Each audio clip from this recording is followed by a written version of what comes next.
જેથી તમે કોઈ પણ સિચ્યુએશનને સારી રીતે ટેકલ કરી શકો.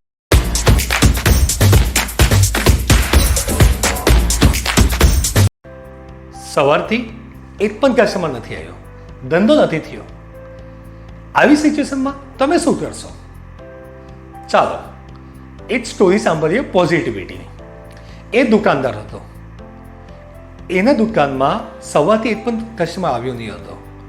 દુકાનદાર ચિંતિત હતો અને થોડી વાર પછી એક કસ્ટમર આવે છે વસ્તુ પરચેસ કરવા નહીં, શર્ટ બદલવા માટે.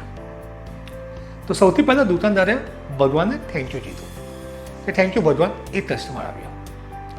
અને એમ કસ્ટમરને પૂછ્યું, સર તમે ચા કોફી એ ઠંડુ લેશો?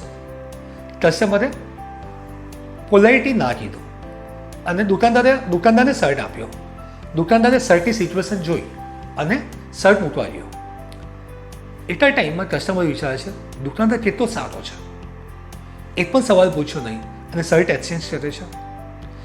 અને થોડી વાર પછી દુકાનદાર જે હતા એમને કસ્ટમરે પૂછ્યું, સાહેબ નવો સ્ટોક આવ્યો છે, શું તમે જોવાનું પસંદ કરશો? એકવાર જોઈ લો અને ન પસંદ પડે તો હું તમને શર્ટના પૈસા પાછા આપી દઉં. અને સરપ્રાઇઝિંગલી દુકાનદારને જે શર્ટ બતાવ્યા હતા એમાંથી કસ્ટમર એક નહીં 2 શર્ટ પરચેસ કરે છે. દુકાનદારની ચહેરા પર સ્માઇલ પાછી આવે છે.